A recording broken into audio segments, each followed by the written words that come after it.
En el nombre del Señor Jesucristo, vamos a leer en la primera epístola de Juan en el capítulo 4 y el versículo 3. Dice la palabra de Dios: y todo espíritu que no confiesa que Jesucristo ha venido en carne no es de Dios, y este es el espíritu del anticristo, el cual vosotros habéis oído que viene y que ahora ya está en el mundo. Cuando Juan escribió estas palabras, el espíritu del anticristo ya estaba obrando. Había gente en su tiempo que negaba esta verdad, y hasta el día de hoy es así. Hay que probar los espíritus, y si niegan que Jesucristo es el único soberano y dice que su muerte no es eficaz, el tal no es de Dios. Versículo 4 dice: hijitos, vosotros sois de Dios y los habéis vencido, porque mayor es el que está en vosotros que el que está en el mundo. El que está en nosotros es Cristo mismo, y Él es aquel que es mayor y está en nosotros. Muchos aplican esto al Espíritu Santo, pero aquí no habla del Espíritu Santo, sino habla de la persona de Cristo. El Espíritu Santo no venció al mundo, ni ganó la victoria, sino fue el Señor Jesucristo. ¿Y cómo han vencido? Porque mayor es el que está en vosotros que el que está en el mundo, dice la palabra de Dios. Jesús declaró así a sus discípulos de tener ánimo, porque Él había vencido al mundo, y por su obra nosotros también vencemos. La manera de vencer a los espíritus que han salido al mundo es creyendo y abrazando la verdad. Y así también vencemos a todos los portadores del error, simplemente por creer y abrazar la verdad de Dios. Versículo 5 dice: ellos son del mundo, por eso hablan del mundo y el mundo los oye. ¿Por qué tienen tantos seguidores? Y la razón es muy simple. Son del mundo y el mundo los oye. Ellos hablan del mundo, no hablan de Jesucristo. Hablan de Dios, del amor, de la fe y de una variedad de cosas, pero no hablan de Jesucristo como habla Pablo en 1 Corintios capítulo 2, verso 2. Pues me propuse no saber entre vosotros cosa alguna sino a Jesucristo y a este crucificado. Este es el tema del Hijo de Dios. Pero el mundo no habla de esta manera, sino habla de cualquier otra cosa. Habla con palabras muy suaves, con lisonjas, con mucha religiosidad, engañando a todo el mundo. Su tema no es Cristo. El nuestro sí. Nuestro tema es Cristo Jesús. Versículo 6 nos dice: nosotros somos de Dios. El que conoce a Dios nos oye.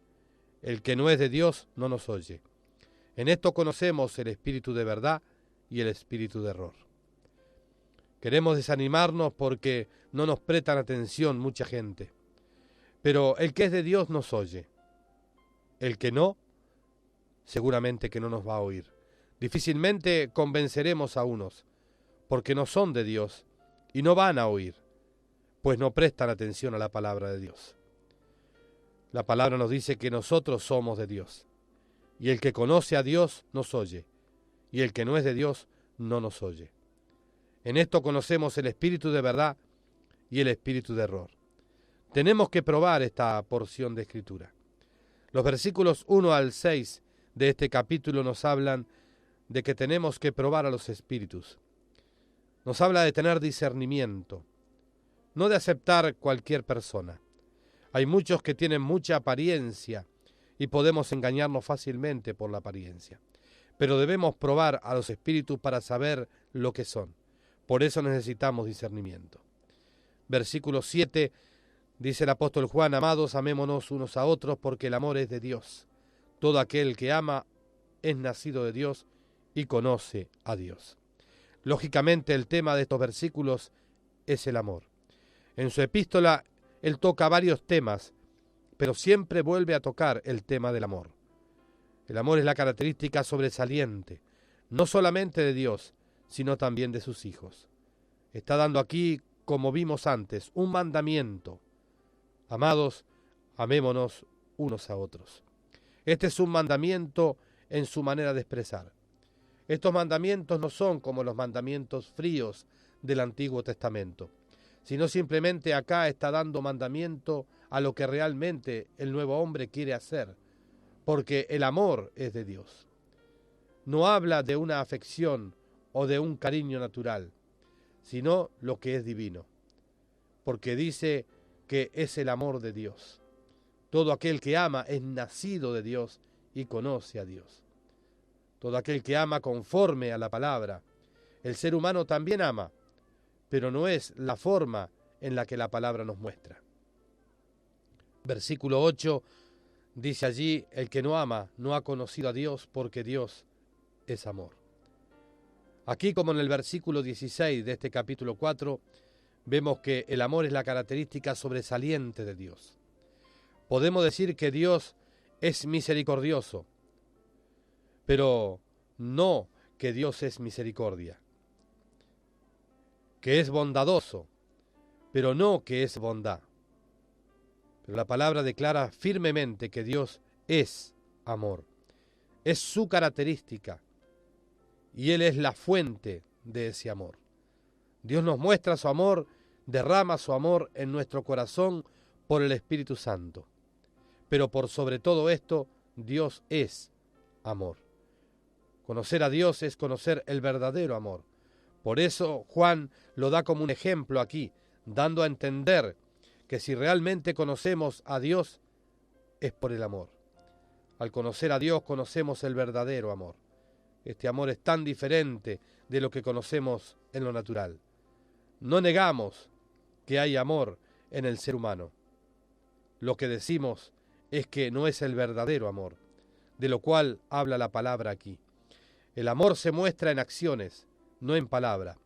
Por eso el apóstol Juan antes nos exhortó de no amar en palabras, sino en hechos. Él aquí da ejemplo de cómo Dios lo hizo. En esto se mostró el amor de Dios para con nosotros, en que Dios envió a su Hijo unigénito al mundo para que vivamos por Él. Capítulo 4, verso 9. El apóstol Juan declara que Dios es amor. ¿Y cómo sabemos que Dios es amor? Él mostró su amor por lo que Él hizo. ¿Y cómo mostró su amor? Por enviar a su Hijo unigénito. Esta es la muestra del amor de Dios.